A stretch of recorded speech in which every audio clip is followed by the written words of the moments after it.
start. All right, our guest today is Amit Segal. He is the chief political correspondent and commentator for Channel 2 News, Israel's most popular and influential news outlet. He won the 2015 Google Digit Award for digital journalism. His investigative reports have led to the resignation of Israel's tourism minister in 2013 and to legal and ethical procedures against the current prime minister, the former Knesset speaker, his deputy, and other prominent figures. This is Amit Segal. May you rest in peace. Thanks. I thought that we will make it in a Q&A form, if it's fine with you. Just a short introduction. There is a joke, an Israeli joke you must be aware of, which asks, what is the difference in Hebrew between on the record and off the record? And the answer is 2 hours. So this briefing is on the record. It used to be 2 weeks, but time flies. When I try to explain what Israeli politics is for foreigners, I find it relatively hard because there is no difference in the terms. We have right and left, we have prime ministers, we have political parties, but the definition of them is utterly different. In the rest of the Western world, politics, at least used to be, about economy. We all know the term is the economy is stupid. It's about taxation, social justice, upper class versus other classes, and so forth. In Israel, economic questions used to be off the table, practically. At least till 2011, when the social protest broke out in Israel, or even in the middle of it, people really asked pundits. Pundits actually dealt in the studios with the question whether this protest is political or not, which is quite ridiculous. When 8,000 people stormed the streets for a whole summer dealing with taxation and social justice, I personally don't know something more political than that. But when Israel says political, what they try to say, or what they try to ask is, does it have any connection with the Israeli-Palestinian question? Meir Ariel, a very famous singer-songwriter in Israel, once wrote that at the end of every sentence, one says in Hebrew, one can find an old Arab man sitting with a hookah. You know what hookah is, right? A nargila, as we call it. Because it rhymes with have a nagila, okay? Nargila, have a nagila. Even if the sentence starts in a Yiddish, in Hollywood, or have a nagila, okay? What Meir Ariel tried to say was that every political discourse in Israel ends up with at the end of the day, a Israeli-Palestinian discourse, camouflaged or not camouflaged, okay? Even when we deal with Sarah Netanyahu and the indictment or the, I don't know, the Supreme Court, at the end of the day, it's the Israeli-Palestinian conflict. The watershed is whether you oppose or support a two-state solution. But I think that Meir Ariel didn't see the end of the sentence, because after the old Arab man sitting with a hookah, one can find God. God, you all know him? Israel was defined as a Jewish democratic state. And it's quite nice to be both Jewish and democratic. And it does not necessarily contradict. Those two terms do not necessarily contradict each other, but from time to time, they actually, one can find collusions between them.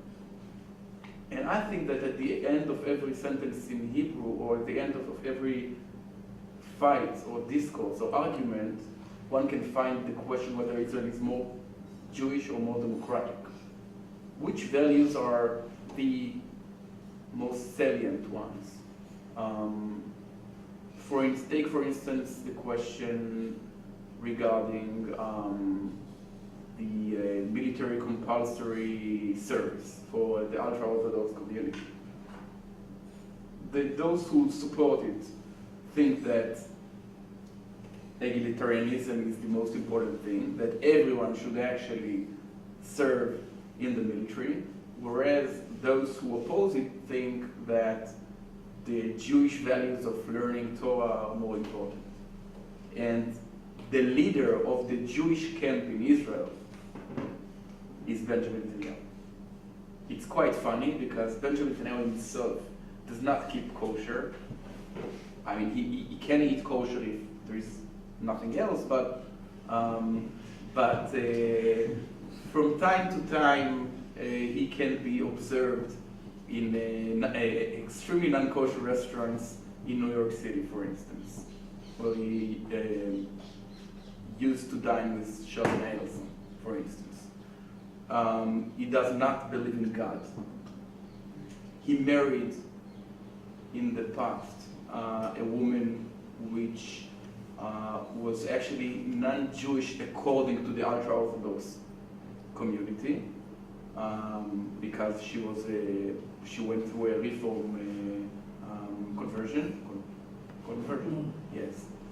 And on the other hand, the leader of the non-Jewish camp, the democratic camp, Yitzhak Herzog, the former leader, who almost got elected 2 years ago to be prime minister, he is the grandson of the first chief rabbi for Israel. He keeps kosher. He goes to the synagogue every Saturday, and he has a voice of a bar mitzvah kid.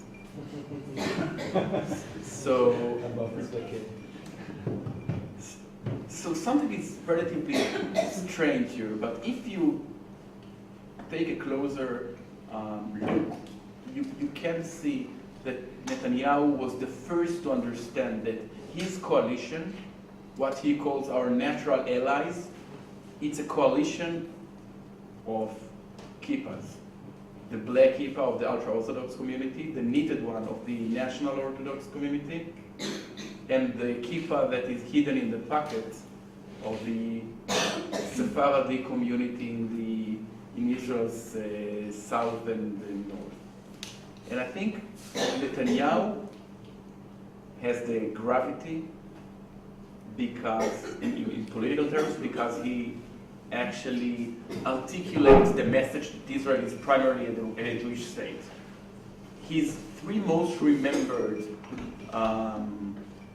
statements were in 1996, his winning campaign slogan, Bibi is good for the Jews.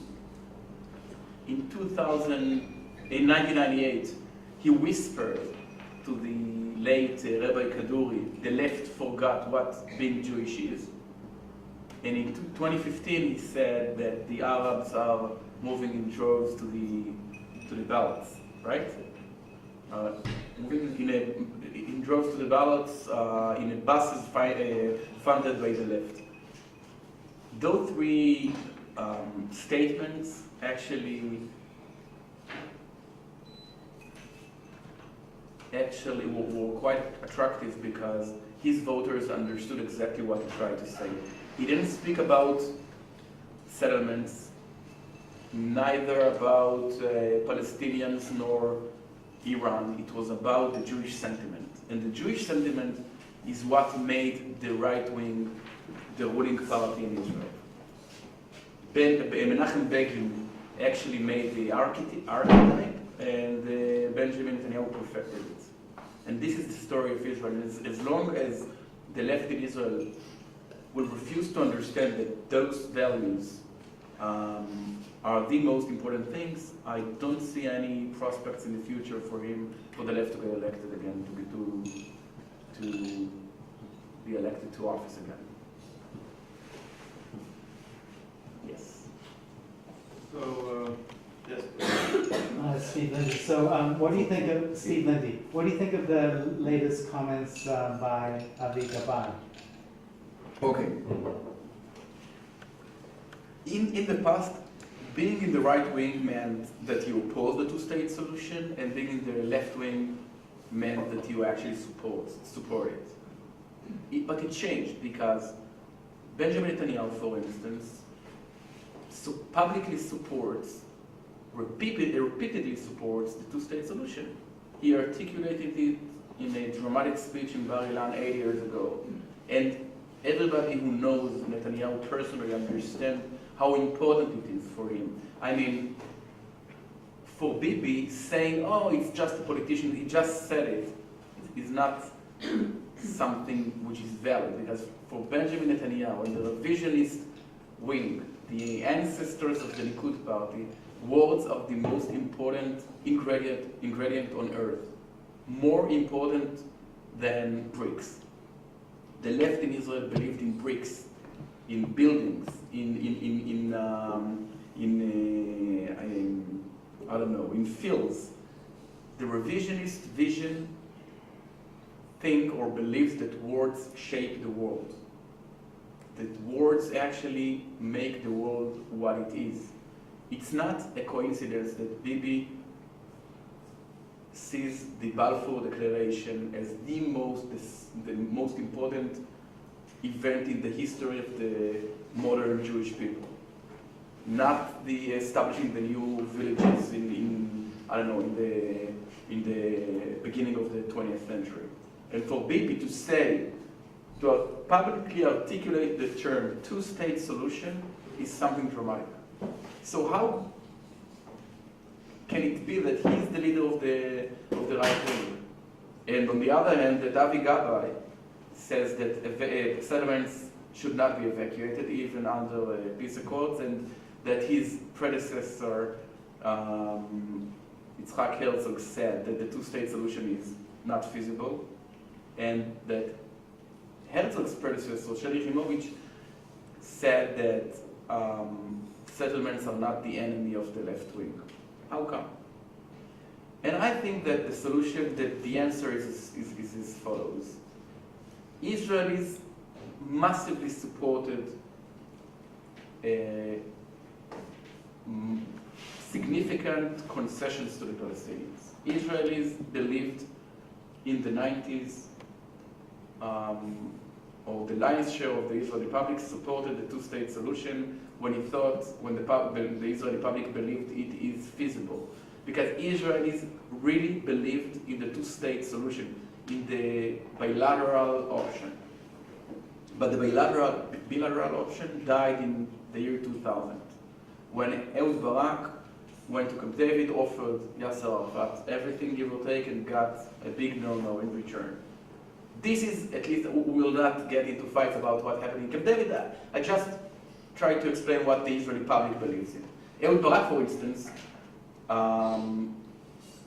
believes that this is the reason why he's the most unpopular person in Israeli politics since the year 2000.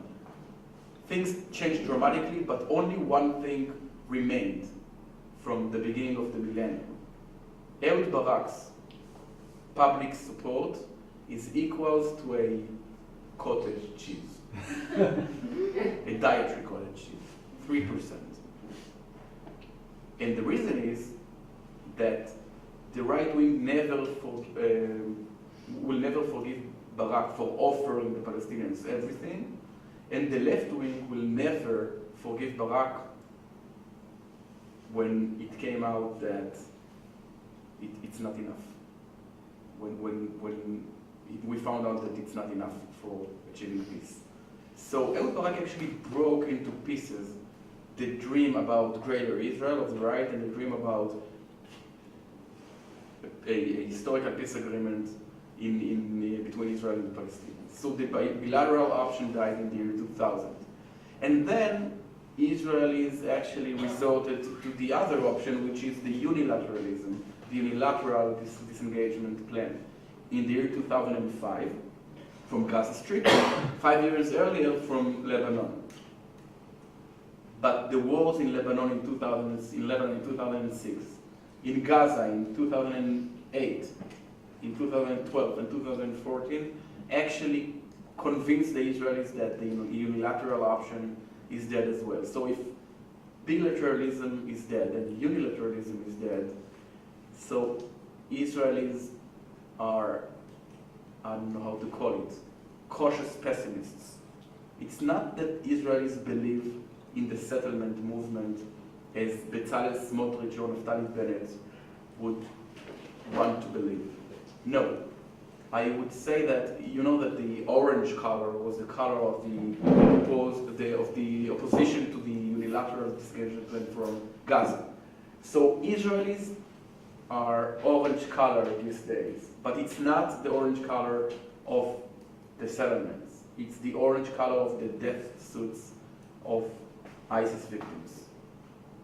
Israelis really think that these days, when the Middle East is in a permanent turmoil, is not the smartest timing for major concessions. Because most chances that we will not get a Western democracy with a capital in Ramallah, but an Islamist terror entity led by extreme Islamists 20 kilometers from Tel Aviv. So I think as long as no other solution is found, the pessimist perspective will let Bibi or Likud, the right wing, to stay in office. But if another solution is found, I don't think it's a, how would I say that? Netanyahu's government can collapse in seconds, okay? And the reason Avi Gabay actually said what he said is because he knows how to read polls, and he sees that all the talking about two-state solution are quite nice when you are Tzipi Livni sitting in the Mayflower Hotel in Washington, but it has nothing to do with the Israeli public these days.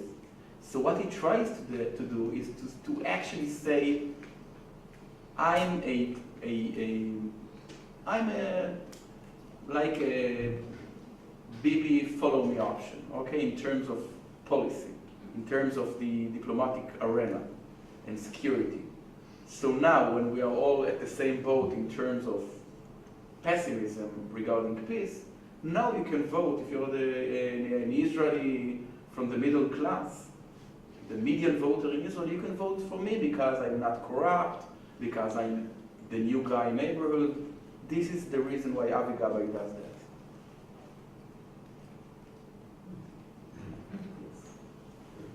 Yes. Can you elaborate on where we are now with the police investigation? Yeah. Do you have 2 hours?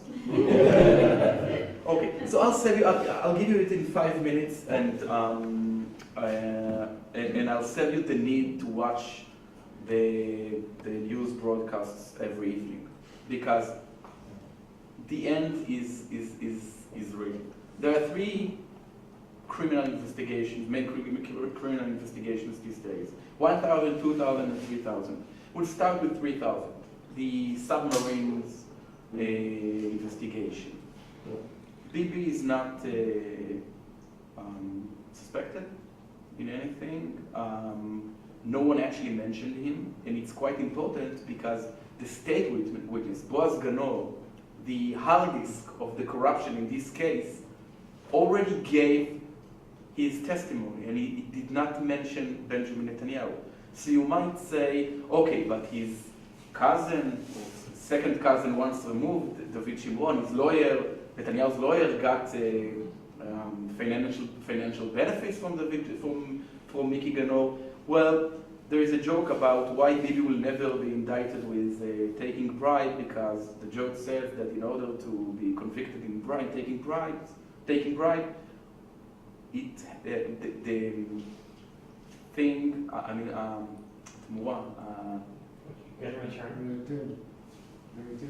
that you have to prove that something was given in return, and Bibi never gives anything in return.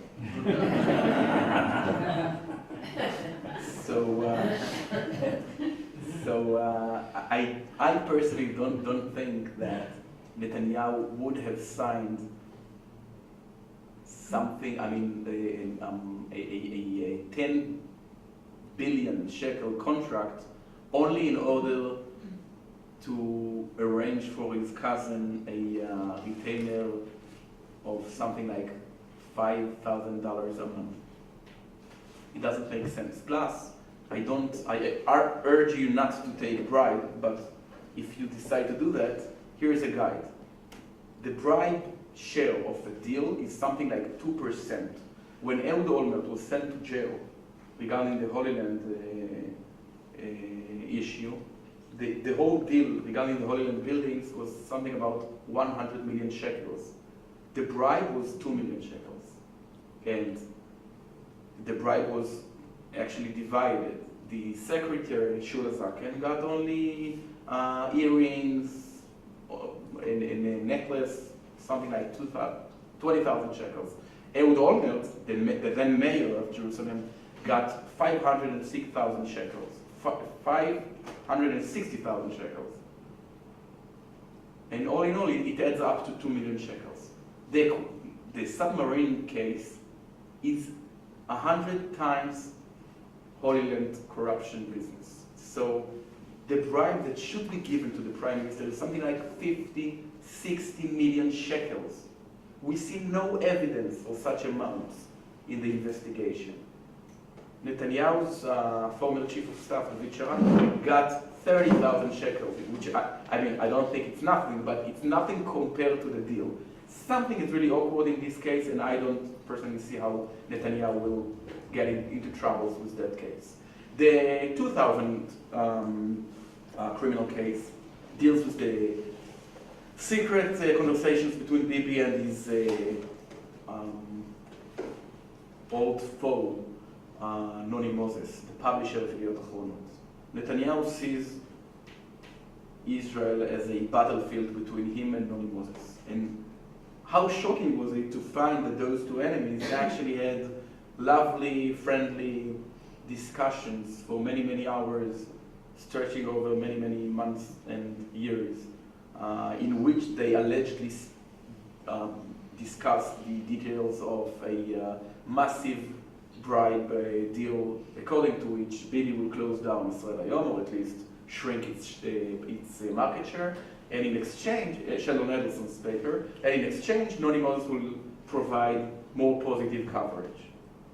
I don't see any chance, never ever whatsoever, that Bibi will get indicted in this case.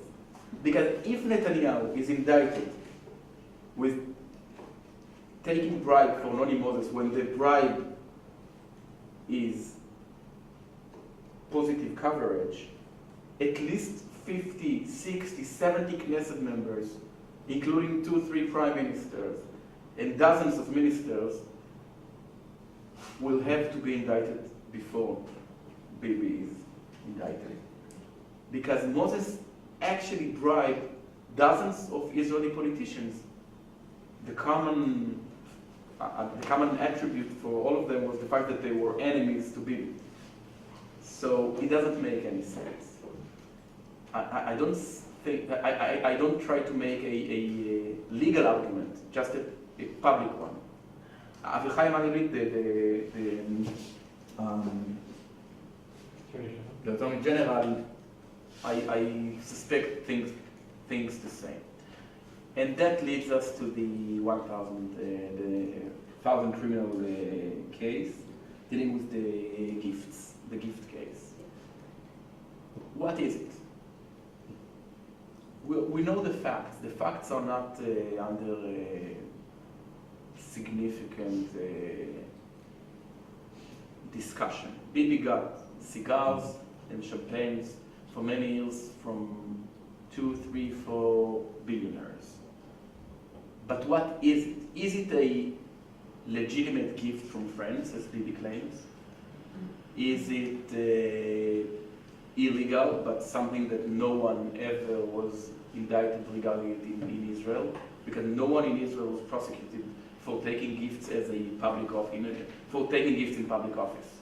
Netanyahu will be the first. Or is it a bribery case? Did Netanyahu give something in return for Arnon Milchan, for instance? This is not a fight about facts. It's a fight about legal commentary. and fights about legal commentary tend to be quite problematic when it comes to the Prime Minister. Why? Because if you are Avichai Mandelblit, the Attorney General, there are two things that you don't want to be remembered for. The first is to be the only Attorney General in the history of Israel to indict a Prime Minister that would later be acquitted. Avichai Mandelblit knows that there are 40 to 60% chances that he'll take Bibi's government down, indict Bibi, prosecute Bibi, and then Netanyahu will actually get out of jail card. But the other option is problematic as well. That Mandelblit will actually give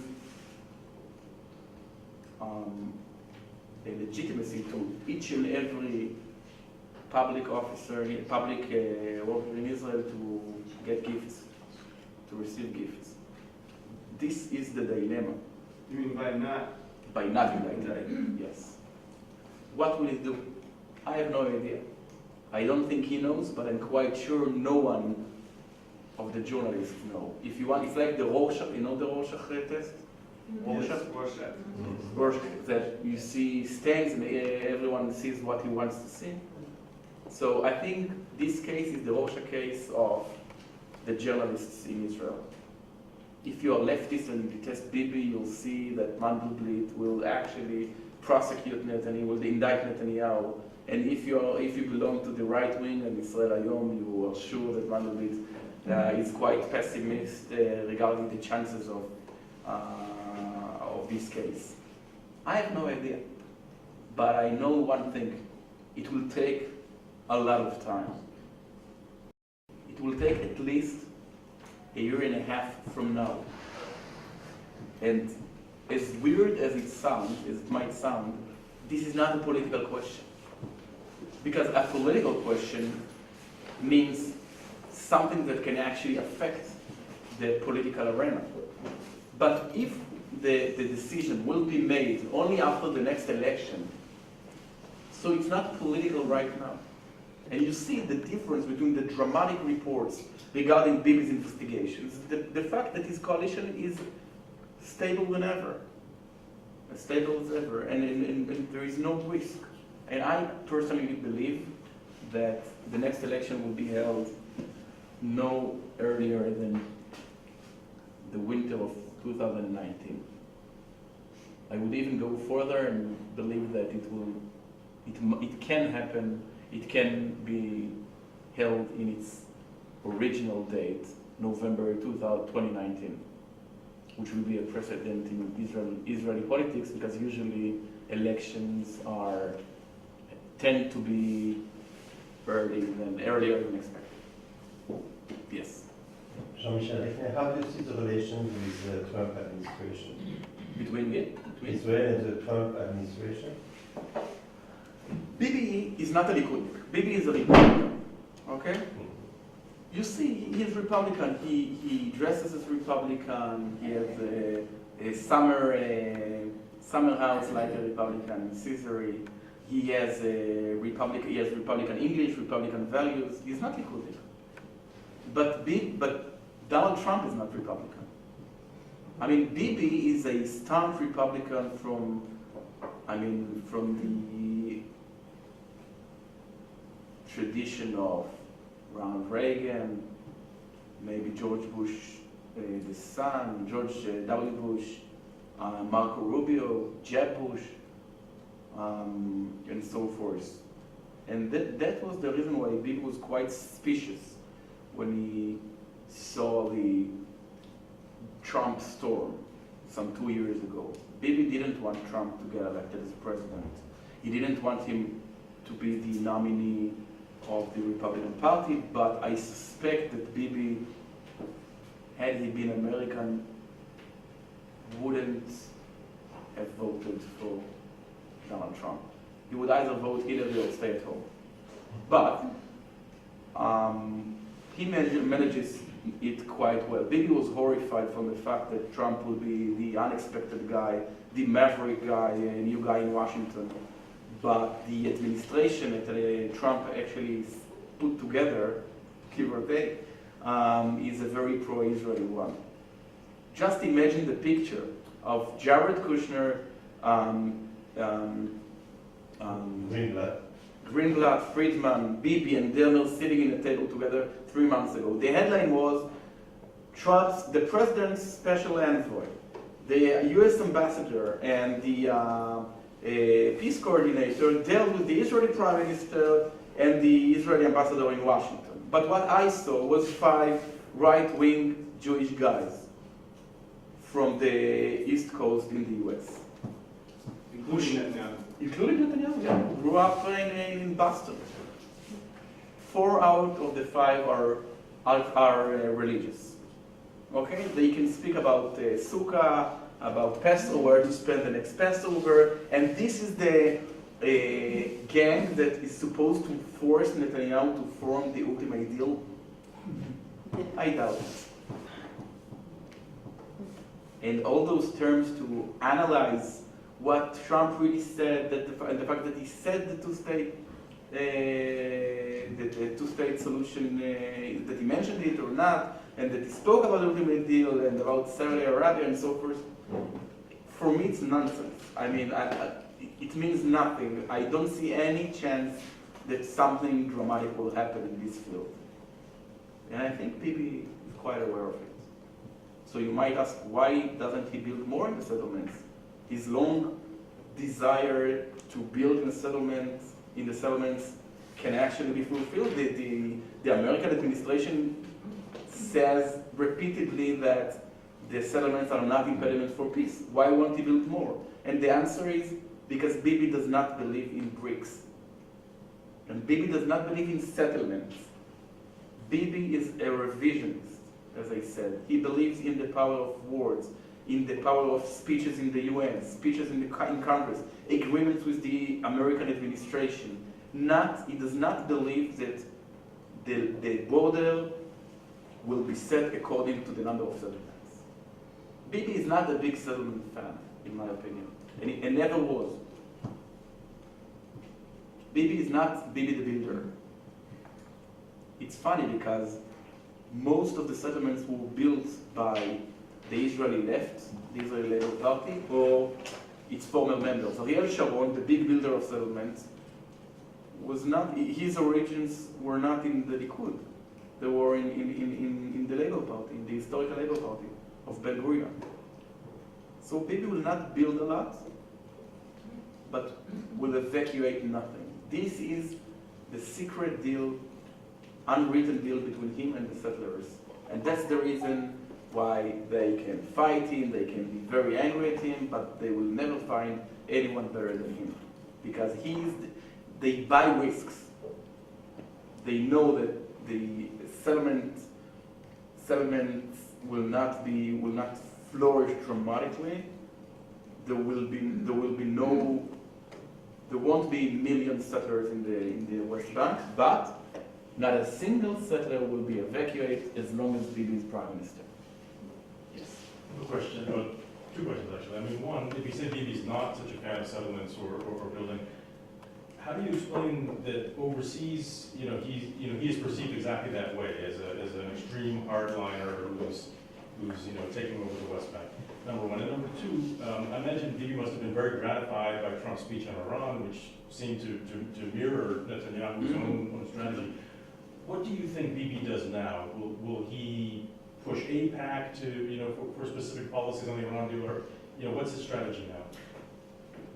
I'm not really sure about that. For instance, Netanyahu's positions towards the world are very conservative. Conservatives do not believe in doing major things, neither war nor peace, okay? And that's the reason why Netanyahu would never bomb Iran, okay? We all saw the big drama in 2012, 2011, and prior to that, but Bibi had no intention to attack Iran, in my opinion. And he doesn't want to war with Iran these days as well. Exactly as he didn't want a big war in Gaza 3 years ago. He was dragged to it. He said that we were dragged to this, to the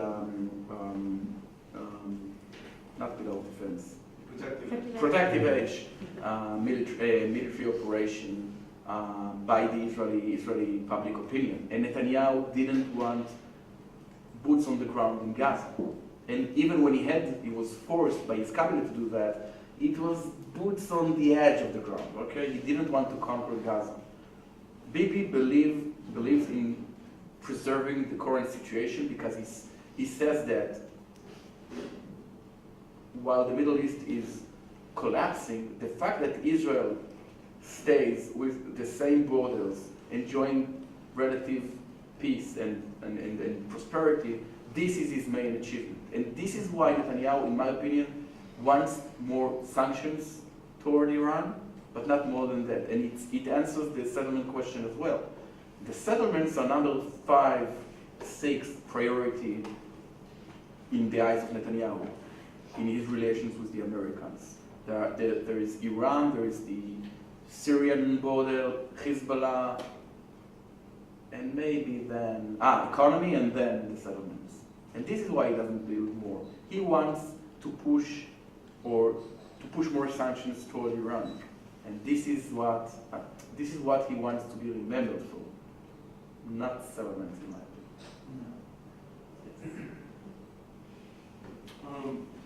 opinion. After Netanyahu lasts until winter 2019, whether or not he wins that election or if the criminal investigations are done afterward, who do you seek who could form a government after him, or does it go straight to Yair Netanyahu? It's quite difficult to see that far to 2076, but I don't know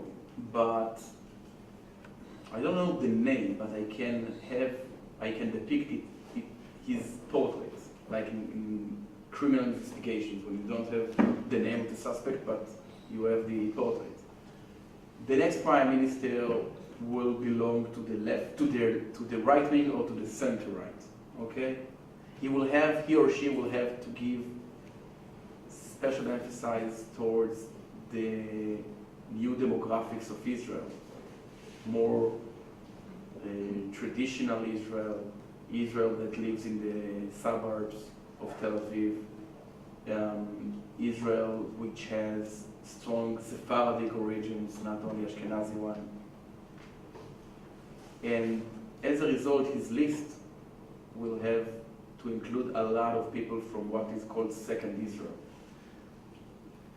He'll have to speak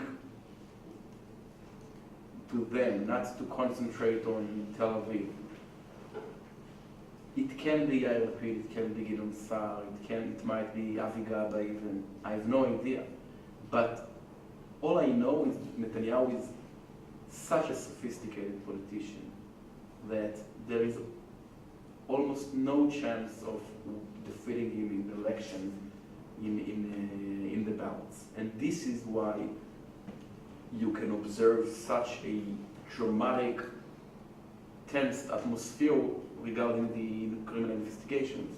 Because what everyone understands deep inside is that the only way to take Bibi down in 2017 or 2018 is through criminal investigations. And this is why the atmosphere is so full with, I don't know, fuel. I'm sorry. Yes. If I may, I'd like to go back to the first question that was asked, because I think it's more important than what was said. Gabai really did say that settlements could be guaranteed. That Right. He said it's possible. So he didn't rule out that it's possible or not possible. Mm-hmm. The reality is that the settlements are now there and are very difficult to remove. And no one who's thinking about models for solutions has given much thought as to how do we deal with this massive number of settlers. Mm-hmm. I think he was right in saying what he said. Mm-hmm. Not that I can't I think support do him, not but- donate to the settlements. But I think that it is an important issue Mm-hmm. which is not getting enough attention. Since you are reporting and discussing and people listening to you, it seems to me the time is right to begin to explore what are the options and what sort of settlements can be allowed and what cannot. And is it settlements or is it Jewish presence on the other side? Okay. This is key to me, to have a breakthrough on the issue of what do we do next in this period. Comment. Exactly. Okay. So you assume that Gabay said what he said because he actually saw the situation and he believes that the solution on the ground should be something different. But you have to bear in mind that Avi Gabay is first and foremost a politician. And the term settlements or settlers in the eyes of the Israeli left is the most important thing, even more than peace with the Palestinians. There is a joke that, you know the term that the operation succeeded but the patient died? Okay? So after the disengagement plan, the joke in the left was that the operation failed, but at least the patient died. I mean, the purpose was not making peace with the Palestinians of the disengagement plan. The disengagement plan destroyed the prospects for moderate Palestinian camp. It actually gave a huge prize to Hamas. It proved each and every Palestinian that the only way to force Israel to evacuate settlements is by terrorist attacks. And Abu Mazen and Abbas knew it, and even Sharon knew it. But what was the thing? It was getting rid of the settlers. Because what we see in Israel is a fight between two elites. The leftist elite, the secular Ashkenazi from Tel Aviv, and the national religious Ashkenazi elite from the settlements. This is the thing. And this is why when Herzog said that the two-state solution is not feasible, no one dared, right? He said it almost 2 years ago, no one cared. But when Avi Gabay says, I support in the two-state solution, but I don't think settlements should be evacuated, half of his faction actually rebelled. This is the thing. Settlements, and the question of settlements is not something we discuss with the Palestinians. It's something we discuss inside Israeli society. And this is the importance of what Avi Gabay said. And it emanates from the fact that he's a politician that seeks to attract voters from the soft right wing, to tell them, I don't hate you. Here, I can find a solution which will form peace without the need of, I don't know, with fostering hate in the Israeli society. This is what I try to say. As for solutions, I believe, I totally agree with what you said. If you see, Tzipi Livni offered a solution that will enable settlers in 3 years ago, during the talks with Kerry and Arikat, that would enable settlers to stay under Palestinian control. Bibi repeatedly says that he will never evacuate settlements, thus implying that they will have to stay within the borders of the Palestinian state. There is the balloon theory of, a balloon with a stick, that the stick is the road to Israel and the balloon is the settlement, that actually will connect all the settlements to Israel. There are many options and many solutions, but they are all theoretical. Yes. Can you give us your take on this new coalition between Fatah and Hamas and how it will affect relations between Israel and the Palestinians? It's quite difficult to cause a damage to something which is a damaged good already. But it's something really interesting because I would expect Bibi, for instance, to make a drama out of it. To see here, you see, this is the proof that when we said that Abbas is a terrorist and the Palestinian authorities supports terror, you didn't believe me, and now you see they signed a peace accord with the terrorist group Hamas, and he didn't. He said 2 or 3 sentences it's almost like keeping silence in Bibi's terms. And I think that it emanates from the fact that Bibi does not want to annoy the Trump administration too much. He doesn't see any prospect for peace anyway, or any threat of peace, and he doesn't want to risk it by being considered as the more I don't know, the guy that refuses to peace. He assumes it will collapse anyway. It's going back to the question about the future, especially now that in Austria there's a young person elected. What about Ayala Chakade? You didn't mention any females in your projections. I have a wild gamble. If I'm right, please also remember who said that 5 years before it happened, and if he doesn't, just forget it. I think that the fight I think politics is about emotions, okay? Bibi is a person that no one in Israel is actually indifferent to him, right? You either support him or oppose him, but you are not, I mean, you can't hear the name Bibi or Trump in that matter and just, I don't know, keep walking. And this is why I think that the fight about successing Netanyahu will not be between Gideon Saar or Gilad Erdan or Israel Katz. All are really respected politicians, but quite boring, to be honest. It will be, in my opinion, between Miri Regev and Ayala Chakade. Suddenly Bibi sounds as the best prime minister ever, and he said, okay, so he gave 3 submarines, what happened? Do you have one more question? Yes. You do. One issue here is that there's something that's happening in the country. Women wage peace is a very important new development. What do you see the prospect of that growing, and what are the prospects of it being influential in affecting thinking on the next stage?